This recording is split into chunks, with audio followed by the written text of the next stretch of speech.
thank Lucia He for joining us today from California at 7 a.m. in the morning. Thank you so much.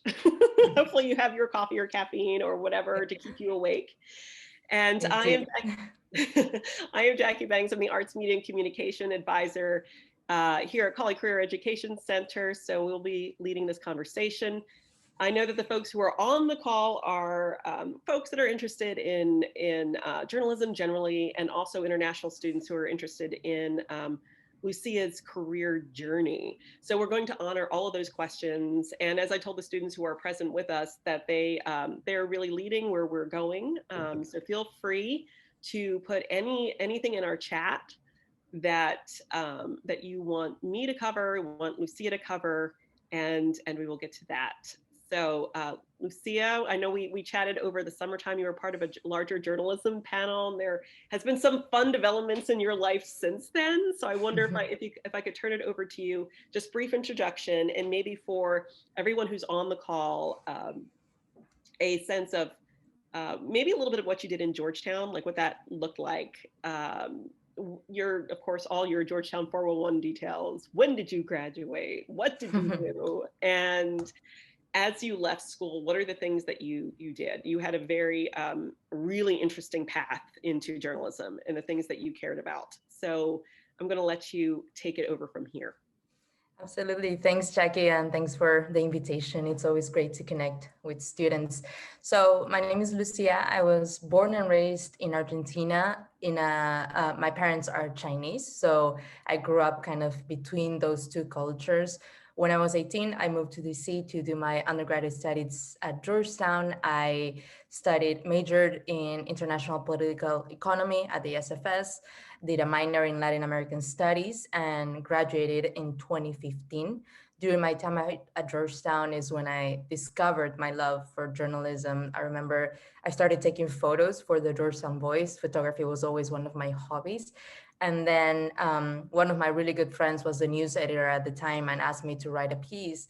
And I was super nervous, also because English was not my first language. So I was very nervous about reporting in English. But I really enjoyed that experience. And I realized that journalism is a very powerful way in which to report on issues that you care about and also have an impact on those issues. When you report on issues that are underreported, give voice to marginalized communities, you really have a chance to make a change. So that's when I decided I wanted to go into journalism. My first year out, I moved to New York to be a news producer for Al Jazeera English, which is an international news channel. And I loved that experience. It was my first time working on TV. So I learned a lot about reporting for TV, producing news for that, writing scripts, etc.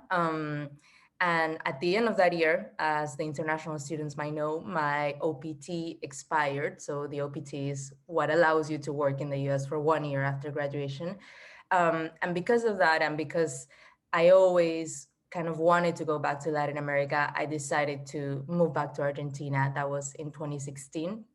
And I had no concrete plan. I had been looking for opportunities, but nothing really fitted what I was looking for. So I decided to kind of take a leap and decide to be a freelance reporter from Buenos Aires.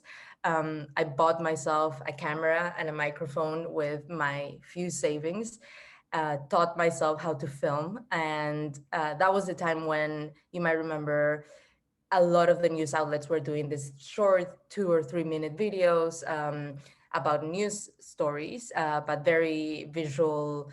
And I thought I could do that from Buenos Aires, and hopefully that worked out. At that time, there weren't a lot of freelancers, international freelancers in particular, in Buenos Aires. So I started reporting for outlets like the BBC and CNN, writing for outlets like 538 or America's Quarterly. So it was a really enriching 2 years in which I was able to report on different issues from Latin America, and at the same time using different formats. So not only did I do not only did I do video, but I also wrote and I also did radio. I did some things on camera. So it was very, very fun. At the end of those 2 years, as a freelancer, it was kind of exhausting because, as you might know, you're always pitching, right? You're always pitching stories week after week, and the editor on the other side really doesn't need to even respond to you because you're not an employee for them. So it got kind of exhausting, and I decided it was time for me to move on to a more full-time thing. And at the same time, someone I had met through a different project reached out to me, and they told me that they were launching this new media outlet based in Buenos Aires, so a journalism startup that was focused in engaging younger audiences with the news through innovative storytelling, and also focused on providing a more constructive perspective from journalism. So what that meant was doing what's called solutions journalism. Some of you might have heard the term. So focusing on reporting not only on the issues, but also on what solutions are being implemented from the private sector, from public policy, from individuals, and report on that as a way to give light to how people are working towards solving these issues that we always talk about in news. So I thought it was super interesting. I joined as one of the first reporters of the team. That was 3 years ago. And since then, that project has grown quite a bit. Last year, we were awarded the Best News Startup of Latin America award. So that has been really, really enriching and yeah, a very fun experience as well.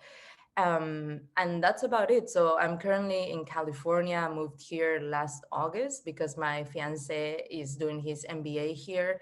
And because of the pandemic, I'm able to work from home, which is great because otherwise I wouldn't be able to be here with him. And I guess the last thing I'd say is that now in a couple of months, I'm going to be moving to China to pursue a master's degree in global affairs. That is amazing. And I want to dig a little bit about that. We saw that a few weeks ago that you were awarded that fellowship, and it was so neat to see. So I'm hoping that you get there with everything going on. But yeah, I'd love to go back to the freelance part. So that's it's often an interest for students. It's like, how does one do it? So you said I love the story is that you picked up a camera, you figured it out, and you just started. So how did that, and obviously magic didn't happen, there was something that you did. Like, so how did that work? Once you were creating that, like, how did you pitch the stories? How did you find people? Like, if somebody were to say to you, Lucia, all right, I'm interested, maybe I even have a little background and understand a little bit about editing. How do I do it? What does that look like? Yeah, so it was a bit scary, but the main thing and the most important thing I think I did was to reach out to as many people as I could. So basically, I arrived in Buenos Aires. I didn't have many connections because the only job I had was in New York. And I did two things. So I found online this database of foreign correspondents in Buenos Aires, and there were like 50 people on that list. And luckily, I found all their emails. So I emailed every single one of them, and I was like, hey, I'm Lucia. I recently graduated from Georgetown, interested in going to journalism. Would love to get a coffee and learn more about your career. Of course, out of those 50 people, I think only 2 or 3 responded, but those 2 or 3 people were super helpful. And the second list of people I reached out to was basically going on Twitter and also looking up correspondent or journalist based in Buenos Aires. And I found also a bunch of people there.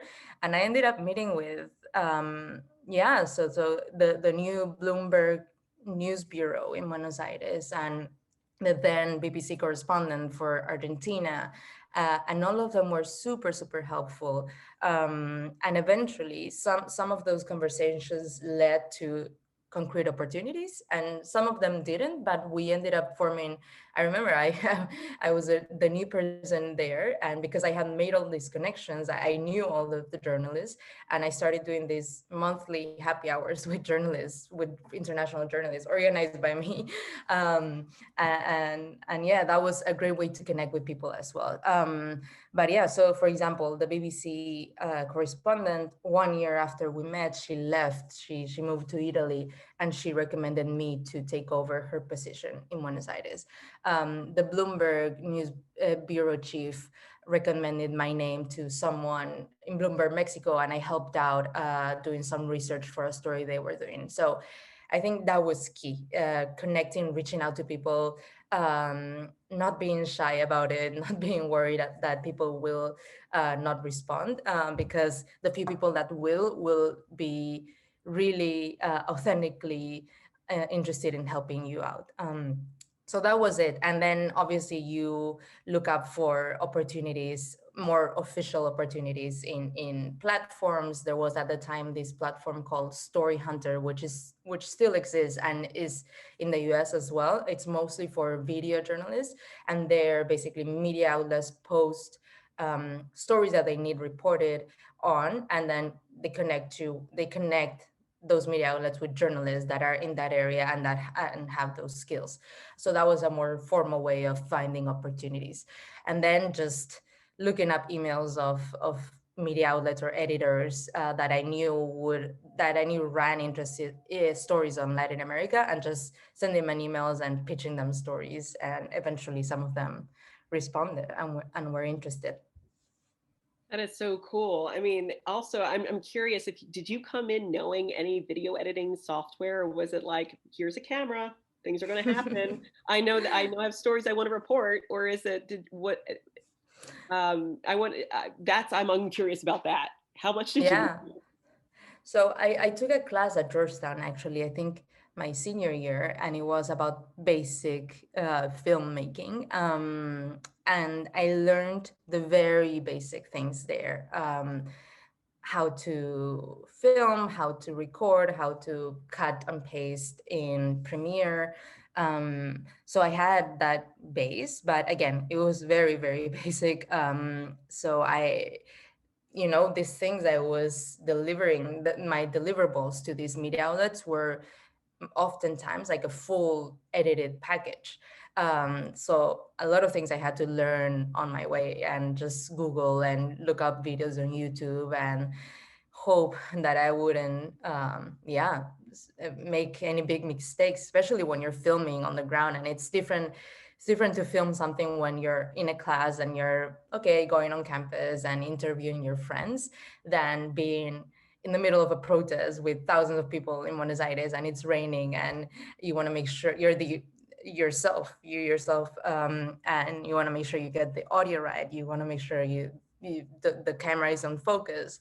So yeah, lots of learning on the ground there. Oh my gosh, I love so much of that. It's so much of what we also talk to students about, how proactive you need to be. And you were so incredibly proactive, and you did so much from the ground up, which was so neat. Actually, that leads to one of the questions that Luca had raised, and I want to ask you is, what do you recommend for students that are thinking maybe that this is a path that they want to take? What would you recommend they do while they're at Georgetown? Anything that you would have done differently? You took that one class in your senior year. Is there now where you are now, and you love the things that you love, and clearly solutions-based journalism. There's certainly social justice pieces for you in this. For students that are interested in this intersection, anything that you would recommend, knowing what you know about Georgetown? I think one of the main things that I take away from Georgetown in regards to journalism was my time at The Voice. So I would really recommend, if you're not doing it already, joining one of the school newspapers, because it is a school newspaper, but it's really real journalism that you're doing there, and you learn a lot of so I never took, besides that video class, I didn't take a journalism 101 class, right? So everything I learned about journalism, about nut grabs and about giving reporting, giving a voice to both sides of the story, and all those things I learned at The Voice. And it was a great time, because you also meet people that are interested in journalism, and you talk about it, and it was just, yeah, super enriching. So I would really recommend that. And I don't know, I think, again, I am a big believer that a lot of the hard skills that you need to be a journalist, that you can learn on your own, on while you're practicing journalism. It's not that hard. It's just putting the energy to it. But of course, taking classes also helps. Like if you can take 1 or 2 classes, especially classes that teach you these hard skills like editing, or if you want to do a podcast, I don't know, podcast production. I don't know if there's a class like that, but I think that's super useful to have that base. But again, if you are majoring on something different, and you don't have time to put that into your classes schedule, I wouldn't worry, because those are things you can also just find resources online and really easily learn on your own. I think that's really helpful. So the other piece of this, so we've done the freelance, the Georgetown, now the solutions-based journalism piece and the social justice aspect of that. What are the issues that you care most about as you've been developing? You have this fellowship, you're going to China. Like, what are the things where do you want to grow as a journalist? Where do you see that next step? Whether it is in solutions-based journalism, whether it's someplace you want to remain, or just maybe a little bit more about that. Yeah. So for the past few years, while working at this new startup called ACCIÓN, I've been focusing a lot on, again, social solutions-based journalism, a lot of social issues, what are called social issues in general. So whether that is immigration or gender inequality or climate change, it is a huge umbrella. But it is what I personally am very interested in, all of those issues in which there are communities that are not being heard and that are looking to improve their livelihoods in some way or another. So that can be people that live in slums in the city of Buenos Aires, to women who are fighting for pay equality. So it's super broad, but those are the issues those are the themes that attract me the most, because I think there's a lot of work to be done there, and that by reporting on those issues and giving a voice to those communities, you can really change what people feel or perceive about those communities. So my theory of change, or the reason I'm into journalism, is because I do feel that by reporting on these stories, you can engender empathy in your audience, and through that empathy, people might change their behavior or might change their attitudes towards certain issues, and that can eventually evolve into change. So that's what I've been doing so far. But now, with my fellowship going to China, one of the hopes is that I will start focusing more on reporting in the relationship between China and Latin America. It's something that I've always been interested about because of my background, obviously. But I think that it's becoming more and more relevant as China grows as a global superpower, and also its influence in Latin America also continues to grow. And there aren't a lot of people talking about that intersection. And I think there's a lot of stories that are very interesting there to tell. I think that Alistair has a question. Hi there. Yeah, thank you so much, and appreciate you getting up so early to chat with all of us. So I'm a alum of the German and European Studies master's program, and I'm currently working as an editor at the Institute for the Study of Diplomacy, which is part of Georgetown. But I've always kind of, being an editor, have always had an interest in kind of the journalism world as well. You obviously talked about several different types of journalism: video, audio, written journalism. Do you think to succeed as a journalist today, especially early in your career, like you need at least some skills in all of those three areas, just because of the nature of news and news organizations today. Is that sort of almost a baseline expectation at this point in terms of success? I guess as a freelancer, it might be different from trying to get a full-time gig somewhere, but it'd be great if you could talk about that in terms of the mix of skills a little bit. Yeah, absolutely. It's a great question, because I think it's what a lot of journalists are thinking about today, whether they should be learning all these skills or just focus on one. I don't think it's an expectation, but I think that it adds a lot of value. So unless you're working for a very traditional media outlet like the Times or the New Yorker, where you know that if you are the political correspondent for the New Yorker, you're only going to be, writing pieces for the magazine that are 5,000 words long, and that's your only role.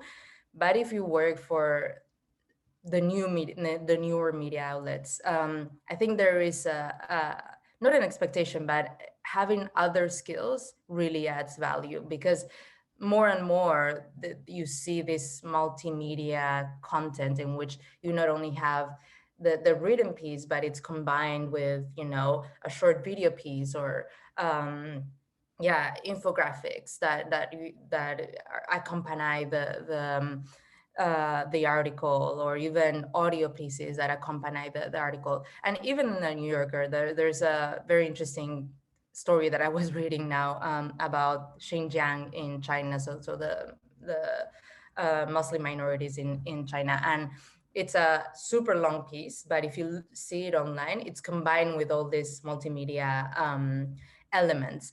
I'm not saying that, I don't know if that reporter worked on that, but I think it really helps for you to have at least an understanding of what those other elements are, whether that is video recording or video production, podcast, etc.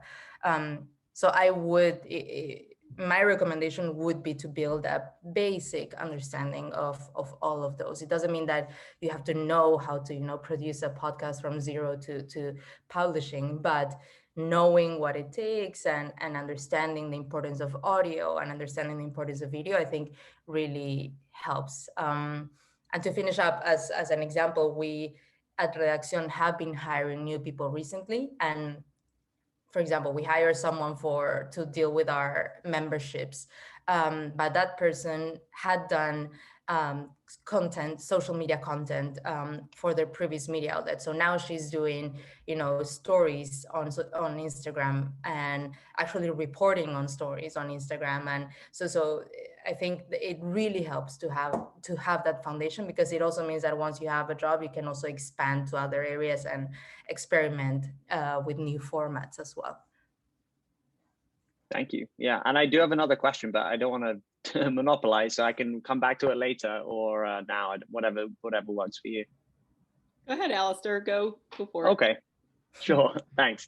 Yeah, the other question is kind of about, especially that you done some work for the BBC, but just more generally the issue of kind of journalistic neutrality and some of the constraints of some outlets, like the BBC being, I mean, the example that springs to mind, and then working on some of these more kind of social issues topics that can be very divisive, obviously, even potentially within a newsroom. Can you talk a little bit about that experience? I think there's sort of this maybe myth of objectivity and kind of neutrality among news organizations, and obviously it's something to strive for, but maybe something that can't ever be fully achieved. But I think on the kind of issues it sounds like you've done a lot of work on, that can be even trickier than maybe your average like political news story or kind of standard issue reporting, if you like. So I'd love to hear a little bit more about that and just kind of how you navigate that space. Yeah.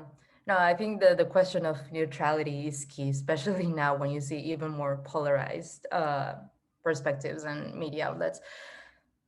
What I think that, media outlets, when they choose what topics to report on, that's already showing a bias, right? If you choose to report on climate change, that already is a bias, right? If you choose to report on, in Argentina, there was a big movement to legalize abortion. If you choose to report on that's already a bias. But to me, what's important is that when you recognize that that bias already exists, when you report on that issue, be as objective as you can, in the sense that, or as balanced. So if I go and report about abortion in Argentina, I would not only interview the pro-abortion side, which is the one that would align more with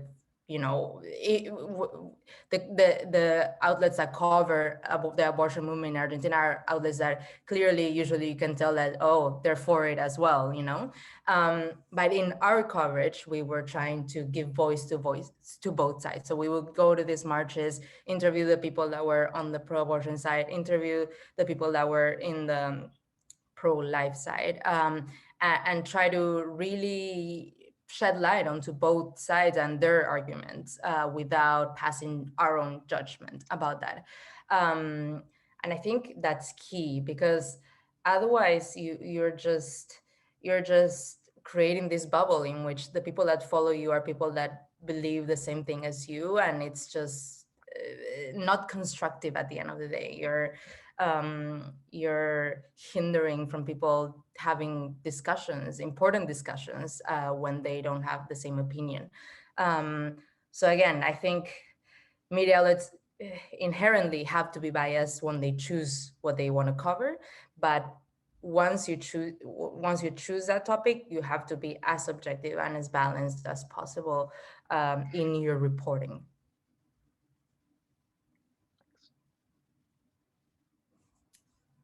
Right. Thank you so much, Alistair. Those are great questions. Colin, I would want to make sure that I got your name correct. I think you're up next. For sure. Weird spelling, normal pronunciation. But yeah, thank you very much, Lucia, for taking the time. I wanted to ask kind of about reporting from within or on governments that are kind of hostile to free journalism. I mean, particularly, China, that's been like a pretty consistent issue.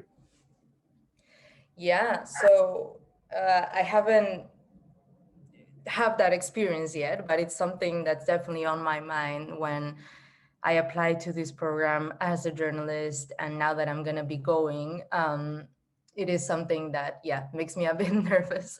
So, I don't know if I have much to say. Probably in 1 year, I'll have more to tell you about that. But yeah, it's going to be interesting. I mean, I think at the end of the day, to me, being able to understand China is very important. And I think being there for a year as a student, even though that means that I won't be able to report, will really allow me to build this basis of knowledge and really deep understanding about what's going on in China, that eventually will allow me to do a better reporting about that, whether that is from China or outside of it. But I think one of the costs in the sense of doing this is that I know that for 1 year I won't be able to do much in terms of reporting. Even now I know that I was recently offered this this opportunity to co-write a book about China and the US and the space race, and I reached out to my program and I was like, would I be able to work on this while I'm in China? And they were like, the probabilities of something happening are low, but the implications are very high in terms of that. If they really find that if the government finds that this is a problem, you might be banned from coming into China for the next 10 years, and you wouldn't be given a reason. That would just happen. So I think, to me, my reasoning of going, first of all, there's a very strong personal reason, because I do want to reconnect to that part of me and my roots, but also professionally, I think it will really help to be there, understand China, learn more about what's happening from the ground, and then decide whether I want to report from there or out of there. But my understanding is that as a journalist in China, it's very hard to navigate there's a lot of gray areas in terms of who can you really contact or interview, and who can you not, and what issues can you cover and which issues can you not cover. And if you cross that line, then you might be expelled from the country without even knowing the real reason. So I think it's a big challenge. But again, I think we need to understand those countries from in between, inside, to be able to report on them as best as possible. Great questions. Thank you so much for asking them. Please keep them going as you're thinking. And it's okay if the same folks, come back with some follow-ups as you're thinking of them. Oh, I think we got one. Jamie, yes? Yeah, it's Jaime, but yeah. Oh, I usually check before I ask. Apologies. No worries. So this my question sort of builds off of Alistair's question a bit. So I'm a junior in the SFS now, and I've been writing for the Hoya for the past 2 years. Not The Voice, but I've competed with them for scoops and stuff like that before. It's fun. But in any case, something I've sort of encountered a lot, writing pieces for the Hoya, is, of course, this is on, I guess, a smaller, less professional scale, I guess, but we sort of encounter a lot of questions about, both sidism, whether our goal as journalists is to really be as purely objective as possible. And I would contend that that's not, as we sort of discussed, it's not entirely possible. Or whether it's to promote a kind of, I don't know, some normative sense of justice, right? To uplift certain voices that aren't heard, challenge, systems or institutions that you think are, not, sort of committing injustices or whatever. But so, I mean, how do you sort of, balance those two sort of goals, I guess? Because to me, they sort of, they sometimes butt heads. And I think, an example of where they do is, coverage on, I mean, this became a big issue for a lot of journalists covering, like the Black Lives Matter protest recently. How do you sort of cover something and try to promote, what is right, I guess, while also trying to consider both sides, even though, both sides may not have like the same sort of moral credibility, I guess. I know that was quite a winding question, but I guess boiling it down, how do you sort of balance, promoting just things and, trying to be sort of like a documenter of things going on around you? Yeah, no, it's a super interesting question, and by no means I have the final answer on this. I think a lot of us journalists are struggling with that same question. Again, I do think that I think the Black Lives Matter movement is something very particular, right? Because clearly there's a side that's very it's hard to in that sense say, okay, I'm gonna now give a voice to people that are racist or that promote this hate crimes or that. But I think that, again, by actively choosing to report on that issue already makes a difference, right? By already actively choosing to go on the streets, hear these stories, report on why, the police violence against African Americans in the US is much higher than against other communities. That already is saying something. That doesn't mean you cannot, interview the local police officer or whatever and ask them, about that and challenge them about that. They might have an answer or might not, but I think that their answer already shows you something. They might acknowledge it and say, yes, we're working towards it, and they might deny it, but the reader or the viewer is who eventually will make the judgment or will realize what side to take, will decide what side to take. But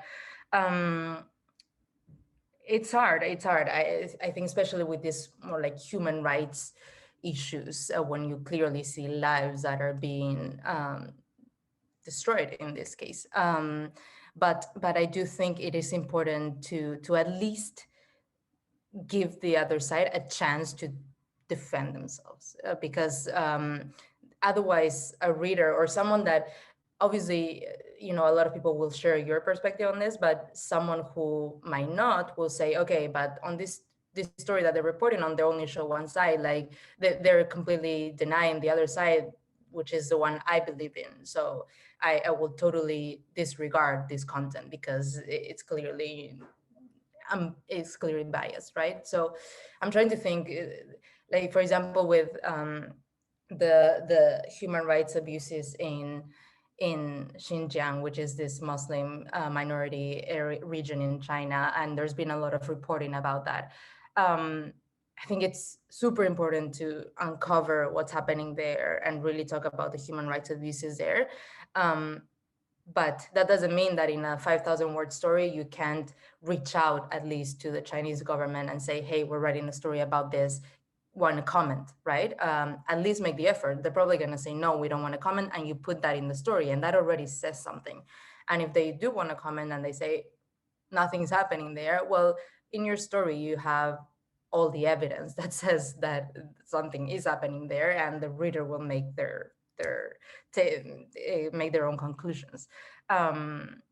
But I share this question or concern about how can we really be objective. But I do think it's important to at least, even though if as a person you totally do not agree with the other side, like at least try to reach out and give them the chance to explain, right? Because otherwise, again, I think you go down this spiral of media outlets that are clearly have their own opinions and are very editorialized, and it's hard to build consensus on issues that are very important, and we should be talking about building consensus on those issues. Just to interject, and I love these questions, they're amazing. Jemima, we'll probably end with your question, because there's just one or two questions, since this is going to be recorded and sent to a lot of the undergraduate population, about your experience as an international student and what that looked like in the job search process. And I'd love to get your views on that. But Jemima, why don't you pop on in and see what we have? Yeah, hi Lucia, thank you so much for joining us today. It's been so interesting to hear about your really interesting career path. My question kind of links to sort of the effect of the pandemic on journalism, and definitely that of like freelance work. And I'm just wondering if you think whether, working virtually and working from home, do you think there'll be more of a move towards sort of freelancing, especially for young journalists? And what do you think this field would look like for someone like myself, or like all the other undergraduates sort of breaking into the industry once they graduate? Yeah, no, I think the pandemic has disrupted the journalism industry a lot.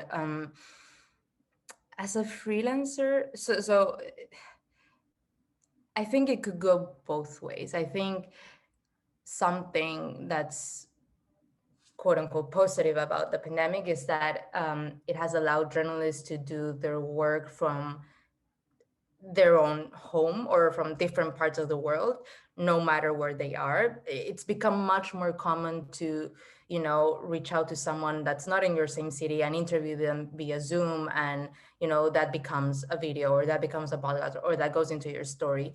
And people are more used to that, right? So one of the stories we did with ACCIÓN, this was before the pandemic, but it could as well been during, was a story, for example, we did about slums in Buenos Aires that would flood every time it rains in the city. And all of the reporting we did for that was virtual. We would send WhatsApps to these neighbors in different slums and ask them to send us videos of their houses when they were flooding, and send us voice notes, etc. So I think it's become much more common to produce stories in a virtual manner, and that people are used to that. So that could be something positive in terms of freelancing. You can, pitch a story to an outlet in anywhere in the world, and it doesn't matter where you are, because you'll be able to report on that and produce that story most likely from your home. But at the same time, obviously, that means that you're not just going on the ground to meet those people and to find those stories more in a more you know in a more instantaneous way, like I think the beauty of journalism is also to just go to the street when there's a protest, or go to these slums and find the stories there, and meet one-on-one with these people, and really dig deep into their stories and day-to-day lives. So I think that's something that we're going to be missing for a while more now. But as a freelancer overall, I think it shouldn't impair you from going into freelancing. I think if you take both these things, I think the benefits are more than the costs. Just because we're now all used to working from home and doing things for it allows us to be more connected more than we were before, I think, in terms of work. Like I'm working now for my job back in Argentina while I'm in California, because everyone's just used to that now, and all of my reporting is done virtually. So I think that might be actually helpful if you go into freelancing. Actually, that might have led to some like really good just general questions in terms of like, if you're an international student. I've seen this quite a bit, where you have an interest in journalism and the challenges that entry-level position in. Did you find that it was, when you were back in as an undergrad, challenges in getting into journalism, or did you even know that that was what you wanted to do? Or I remember sitting on a panel. I wasn't sitting on a panel, but it was the CNN bureau chief was asked a question from an international student about getting a position at CNN, and he says the likelihood of my hiring an international student for DC is probably slim. I would probably recommend that you look within your own country, and then you become part of the larger network. So I know that this is a challenge. Journalism has reached difficult times, generally speaking, and so it's always really crushing when you hear those. You ask those questions and get those answers. So I don't know if you cast your mind back to when you were looking yourself. Is there recommendations that you would have out there for international students that have a passion for reporting, for a passion for journalism? And I know you did your OPT and then you went back to Argentina, but any advice that you would give in that regard? Yeah, no, I think it's really challenging because it depends on whether you want to stay in the US in the long term or not. Because if you do, then you not only have the challenge of finding a job in journalism, but also a challenge of finding a place that would eventually be willing to sponsor your visa. And that's not even an assurance that you will get it, right? After your 1 year OPT is done, that employer should be willing to sponsor you for a H-1B work visa, and that puts you in a lottery, and I don't know what the probability is of getting it, but it's quite low. So it is very challenging. At that time, I was more focused in finding any job than a job that would eventually grant me a visa. I remember applying to a bunch of things, and I was super nervous because, of course, all of my friends this was my senior year, and a lot of my friends were going into consulting or other big jobs, and they had already their offers back in October or November. And this was me in March, still not knowing what I was gonna do. And I had applied to a few of the typical big US American news outlets like ABC and all these other things, and I had never heard back. And eventually I applied to there was this opportunity with Al Jazeera. I had interned with them during my time as an undergraduate, and they had this kind of fellowship that was for people that had graduated already. And it was a news producing job. They would just pay you less. It was like a stipend. And Al Jazeera was willing to eventually sponsor my visa. I decided not to in the end, but it ended up working in that sense. But I think what I would take out of my experience, of course, a lot of people don't want to go back to their home countries, and I totally understand that. But to me, my experience was that by going back to Argentina, I could more easily stand out as a journalist, because there weren't as many journalists that had an international experience and an understanding of what the international media outlet landscape was.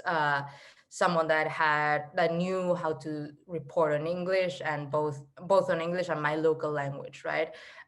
So to me, that gave me a big advantage, and that's why I think a lot of these opportunities as freelancers arose as well, because first of all, there weren't a lot of international freelancers in Argentina, and the local freelancers were more focused on the local news outlets, right?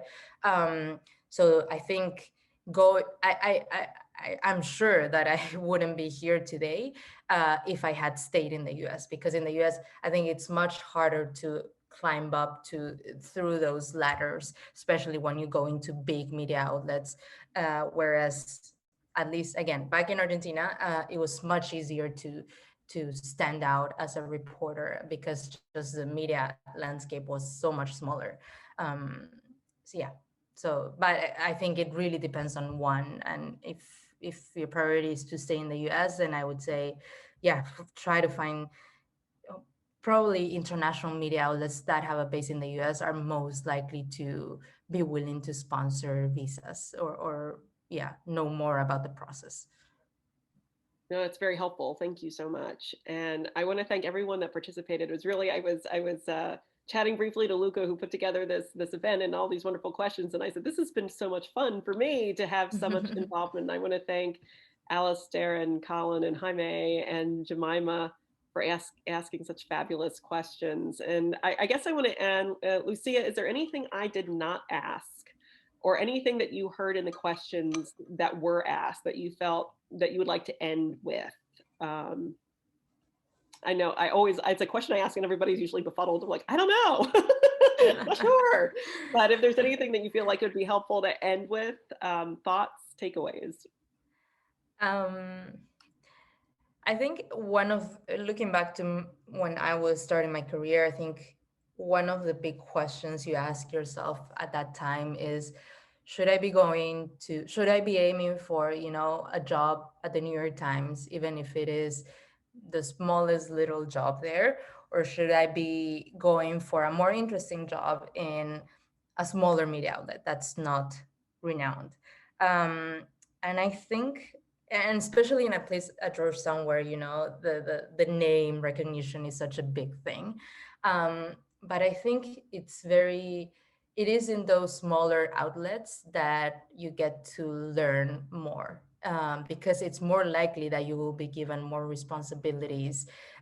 With a smaller team, it's more likely that the people will get to know you better. And as they know that you work well and that you report well, then they'll start giving you more responsibilities and you'll grow faster.